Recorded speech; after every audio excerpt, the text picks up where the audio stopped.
I never thought I'd be the kind of man who'd track his wife's phone. 5 years of marriage, and we'd built something I thought was solid. We met through mutual friends at a barbecue, one of those easy connections where conversation flowed like we'd known each other for years. 6 months later, I proposed. It felt right. No games, no drama, just two people who fit together. Or so I thought. Emma had quit her marketing job after we got married, said she wanted to focus on starting an online boutique. The business never quite materialized, but I didn't mind carrying the financial load. My construction management company was doing well, and I liked the idea of her being home when I got back from long days on job sites. We'd been talking about kids lately, casually mentioning names we liked, imagining what our life would look like with little feet running around. That Tuesday evening started like any other. I pulled into our driveway at 6:15, tired but satisfied after overseeing the final walkthrough on a commercial renovation. The house was quiet when I walked in, which wasn't unusual. Emma often took afternoon naps or got lost in her phone, scrolling through social media for business inspiration that never seemed to lead anywhere. My phone buzzed as I was loosening my work boots. "Hey, honey," her voice was bright, slightly breathless through the speaker. "I'm going to be late tonight. Andrew finally found a place and needs help moving. You know how he is, probably waited until the last minute to pack anything." I switched the phone to speaker and walked to the kitchen. "Oh, that's great. Where'd he end up finding something?" I asked. "Some townhouse across town. Nothing fancy, but it'll be good for him to get out of that apartment. The landlord was driving him crazy," she replied. "Want me to come help? I could grab the truck," and I offered. No, he's got plenty of hands already. His work buddies are there. Just heat up the leftover lasagna, okay? I should be home around 10, she interrupted. "All right, tell Andrew I said congrats on the new place," I responded. "Will do, love you," she said. "Love you too," I answered. The line went dead, and I stood there staring at the phone. Something felt off. It took me a moment to place what was bothering me. 2 weeks ago at my in-laws' anniversary barbecue, Andrew had spent 20 minutes complaining about his landlord, the guy who kept raising the rent, the broken dishwasher that took a month to fix, the neighbor's dog that wouldn't stop barking. But he'd never mentioned moving. In fact, when my father-in-law had suggested he start looking for a new place, Andrew had laughed and said he was too lazy to deal with the hassle. I tried to shake the feeling. Maybe he'd been looking quietly. Maybe something had happened since then that forced his hand. But the more I thought about it, the more wrong it felt. Andrew wasn't the type to keep secrets, especially about something as big as moving. I lasted 10 minutes before I picked up my phone and dialed his number. "Hey man, what's up?" Andrew sounded relaxed, the TV playing in the background. "Not much, just wanted to say congrats on the new place," I said. "Silence, what new place?" he asked, confused. My stomach dropped like I'd missed a step going downstairs. "The townhouse. Emma said you're moving today," I explained. "Dude, I'm not moving anywhere. I'm sitting on my couch watching Netflix and eating pizza." "What are you talking about?" he replied, concern creeping into his voice. The phone felt heavy in my hand. "Where are you right now?" I asked. "Home, same apartment I've been complaining about for 2 years. Why, what's going on?" he responded. I could hear the worry in his voice, but my mind was already racing ahead, calculating. "I need you to get in your car and meet me. Right now," I said. "What, why?" he asked. "I'll explain on the way. Meet me at the Shell station off exit 34. How fast can you get there?" I said. 20 minutes if I leave right now, but," he started. "Leave right now," I interrupted. I was already grabbing my keys.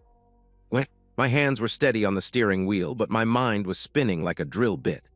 20 minutes of highway stretched ahead before I'd reach Andrew, and every mile felt like an hour.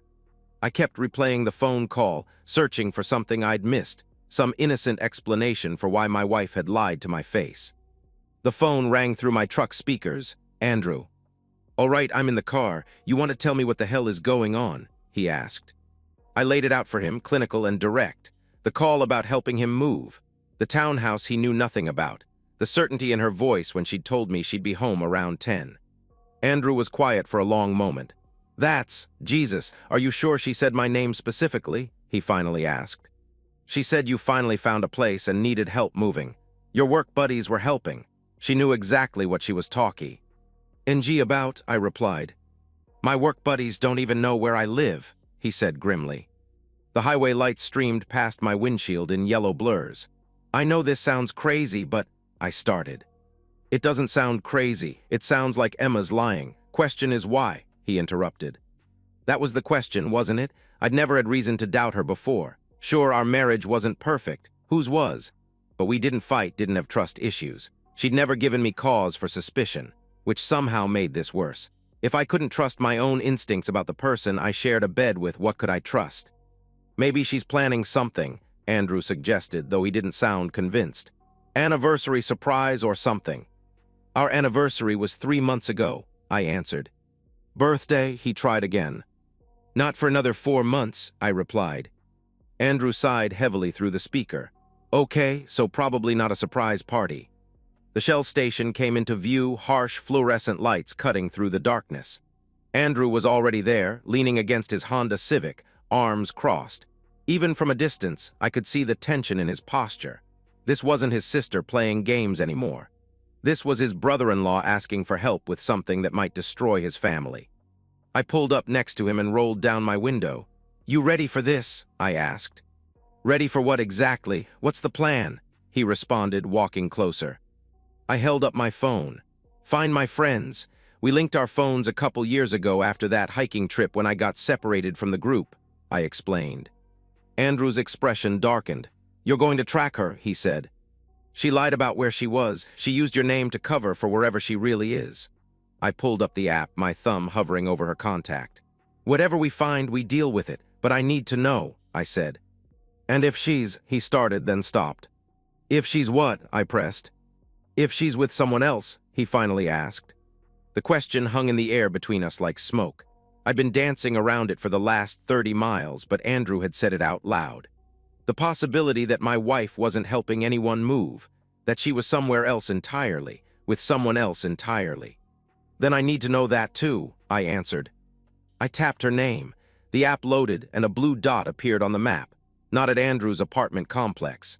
Not at any moving truck rental place. The location showed a residential street I didn't recognize about 25 minutes from here. Andrew leaned through my window to look at the screen. Maplewood Drive, you know anyone over there? He asked. I stared at the dot, perfectly still, not moving. She'd been there for a while. No, I said. Could be a friend's place. Could be she's actually helping someone move and just got the details wrong about who, he suggested, though we both knew he was grasping. Let's find out, I said. Andrew nodded and walked back to his car. I plugged the address into my GPS and pulled out of the station. 25 minutes to whatever was waiting for us at that blue dot. 25 minutes to find out if my marriage was a lie. The drive was hypnotic, dark roads, sparse traffic, the GPS voice calmly directing me toward what might be the end of everything I thought I knew. Andrew followed behind me, his headlights steady in my rearview mirror. Whatever we found, I wouldn't face it alone. As we turned onto Maplewood Drive, a quiet residential street lined with modest single-family homes, I saw it immediately. Emma's white Honda Accord, parked in the driveway of a small ranch house like it belonged there. Like she'd been there before. What? I sat in my truck for 30 seconds, staring at my wife's car. It looked so ordinary sitting there, so innocent. Just a white sedan in a driveway. But seeing it felt like a punch to the chest, confirmation of something I wasn't ready to accept. Andrew pulled up behind me and got out first. His face was hard, the easygoing brother-in-law replaced by someone I'd only seen glimpses of, the Marine who'd done 2 tours before settling into civilian life. He walked up to my window. That's her car, he said grimly. Yeah, I replied. You want to call her first, give her a chance to explain, he asked. I considered it for about 3 seconds. Explain what? That she's not where she said she'd be, that she lied about what she was doing. I shook my head. No, if there's an innocent explanation, we'll find out when we knock. And if there isn't, he pressed. I got out of the truck, then we'll find that out too. The house was small, probably built in the 70s, with a neat front lawn and warm light glowing through sheer curtains. It looked like the kind of place where young couples started families, where kids rode bikes in the driveway and neighbors borrowed cups of sugar. It looked normal, safe. The kind of place where married women helped friends move furniture, not kind of place where they destroyed their marriages. Andrew and I walked up the front path together. My heart was pounding now, but my mind felt crystal clear. Whatever was behind that door, I was going to face it head-on. Andrew raised his hand to knock, then paused. "You sure about this?" he asked. "Do it," I answered. 3 sharp knocks echoed through the quiet evening. We heard movement inside, footsteps, then a man's voice saying something I couldn't make out. The voice was unfamiliar, casual, like he was calling to someone in another room. The door opened. A man stood there, probably mid-30s, average height, wearing a gray terracloth robe and nothing else that I could see. His hair was damp, like he'd just gotten out of the shower. He looked at us with mild confusion, the expression of someone interrupted during a relaxing evening at home. "Can I help you?" he asked politely, though slightly annoyed. His tone suggested he thought we were door-to-door salesmen who'd shown up at dinner time. He had no idea who we were, no recognition in his eyes. Just a stranger in a bathrobe wondering why 2 men were standing on his porch after dark. Andrew didn't say a word. He pushed the door open hard, and the man stumbled backward, his hand instinctively tightening his robe. "What the hell?" the man started. I stepped inside behind Andrew, and the small entryway opened into a living room that made my chest tighten. The lights were dimmed. A bottle of wine sat open on the coffee table next to 2 glasses, one with lipstick marks on the rim. Soft music played from somewhere, something I didn't recognize, but that felt intimate, romantic. And there on the couch was my wife. Emma was wearing a white silk robe, her hair damp like his, her face flushed. When she saw us, the color drained from her cheeks completely. She shot to her feet so fast the robe slipped off one shoulder, and she grabbed at it, trying to cover herself while her mouth opened and closed like a fish. "What are you? How did you? This isn't," she stammered. The man in the gray robe stepped between us and Emma, his confusion turning to anger. "Who the hell are you people? You can't just barge in here. I'm calling the police," he threatened. Andrew grabbed him by the front of his robe and slammed him back against the wall. "Go ahead and call them. Tell them you're sleeping with another man's wife," he snarled. I moved toward Emma, my eyes locked on her face. She was backing up, hands raised like I was going to hit her. The fear in her eyes should have stopped me, should have made me feel something other than this cold rage building in my chest. "It's not what it looks like," she said, the words tumbling out in a panic. "This is just, I can explain, it's not what you think." "Just what?" My voice sounded strange to me, too calm, too controlled. "Just having a glass of wine in your underwear with a man I've never met," I asked. "You followed me," her voice cracked, and I realized she was crying now. "You tracked my phone, you brought my brother here, how could you do that?" she accused. The accusation hit me like a slap. She was angry at me. Standing there in another man's house, wearing nothing but a robe, and she was angry at me for finding her. "I called Andrew to congratulate him on his new place," I said, stepping closer. She flinched. Imagine my surprise when he told me he wasn't moving. The man against the wall tried to push Andrew off. "Get your hands off me, you psycho. This is my house. You're trespassing," he protested. Andrew hit him, once hard, across the jaw. The man went down to his knees and Andrew stood over him. "Your house, your rules, right? Well, that's my sister, and that's my brother-in-law, so now it's my rules," he growled. Emma was sobbing now, mascara running down her cheeks in black streams. "You don't understand. You're never home. You don't see me anymore. I was lonely. This just happened. It wasn't planned," she pleaded. "How long?" I asked coldly. "What?" she replied. "How long has this just been happening?" I pressed. She hesitated, and I knew the answer before she said it. "A few months," she whispered. "A few months, not a moment of weakness, not a mistake. Months of planning, lying, sneaking around. Months of looking me in the eye every morning and every night while she lived a double life."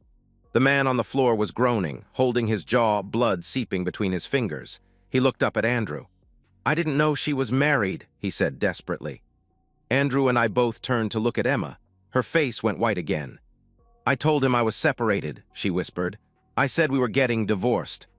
That broke something in me, not just the affair, not just the lying, but the calculated nature of it.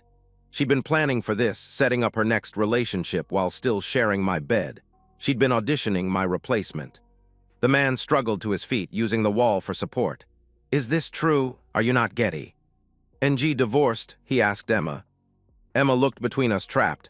"It's complicated," she said weakly. "It's not complicated," I said. "We're married, we live together, we sleep in the same bed every night. She told you we were separated so you'd feel better about sleeping with her." The man's face changed, reality settling in. "Jesus Christ, Emma, you told me," he started. "Shut up," she screamed at him, then whirled on me. "You want to know the truth? Fine. Yes, I've been seeing Todd. Yes, I lied about it, but you drove me to this. You're never home, you don't talk to me, you don't see me anymore. I felt invisible. I stared at her, this woman I'd promised to love and honor, and felt nothing but cold disgust. Pack your things. You have 3 days, I said. You can't just, she started.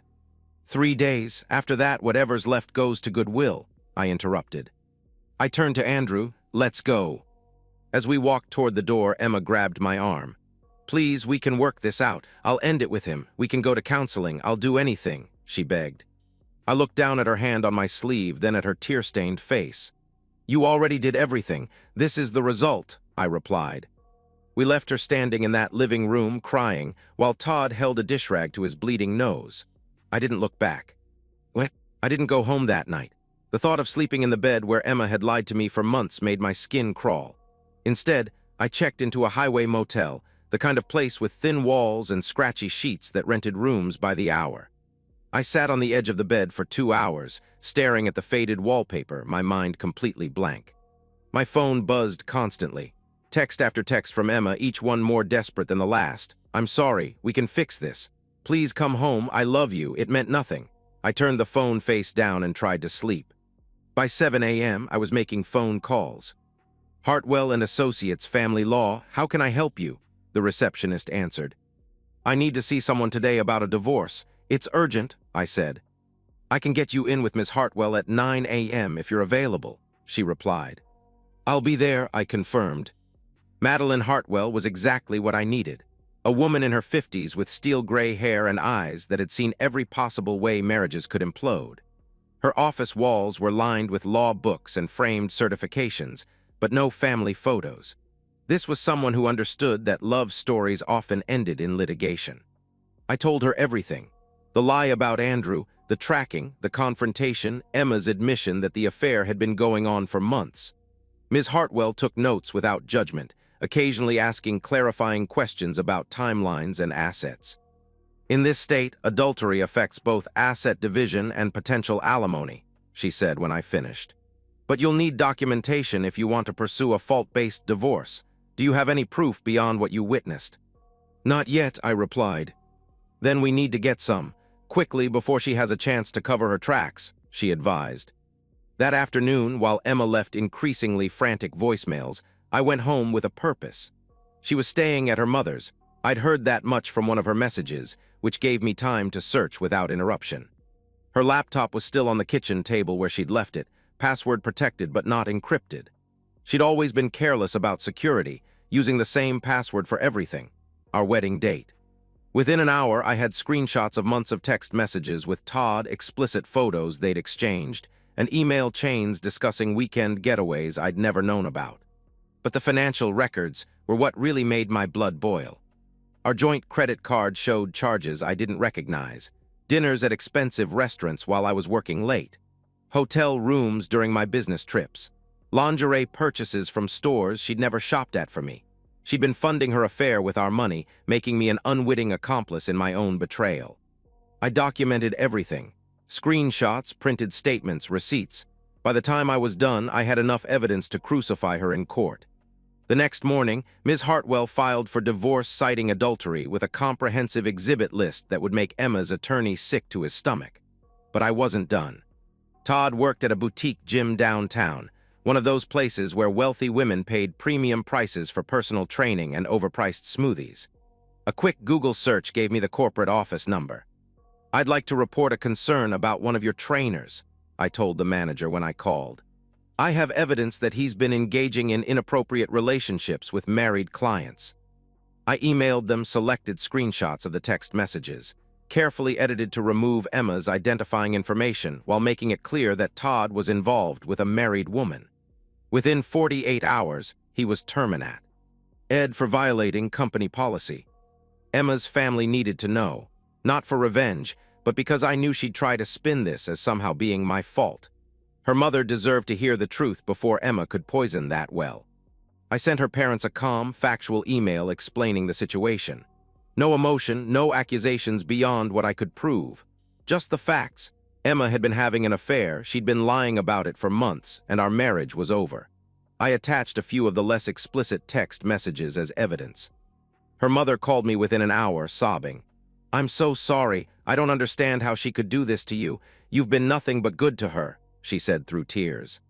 Her father never called, but Andrew told me later that he'd driven over to his parents' house and spent an hour screaming at Emma about what she'd done to the family's reputation. The legal machinery moved faster than I'd expected. Emma's attorney tried to negotiate, arguing that my invasion of privacy should limit what evidence could be used against her. Ms. Hartwell shut that down immediately. In a fault-based divorce, the cheated spouse has the right to investigate suspected adultery. 3 months after that night on Maplewood Drive, we sat in a conference room while a mediator read the final terms. No alimony for Emma. The house remained mine, purchased before our marriage and protected by the prenuptial agreement she'd mocked me for insisting on. She kept her car, her personal belongings, and about $8,000 from our joint savings. Todd, meanwhile, was working at a big-box gym for half his previous salary. Emma signed the papers without looking at me. When it was over, she finally spoke. "I hope you're happy," she said bitterly. "I'm free," I replied. "That's enough." What? The divorce was finalized on a gray Thursday in November. I signed the papers in Ms. Hartwell's office, shook her hand, and walked out into the cold air feeling strangely empty. Not relieved, not vindicated, just hollow, like someone had scooped out everything inside me and left the shell behind. Emma moved to Tennessee within a month, supposedly to be closer to Todd's family. I heard through mutual friends that they were trying to make it work, that she was calling it a fresh start. The news felt like background noise, something happening to strangers in a story I was no longer part of. The social fallout split our friend group down the middle.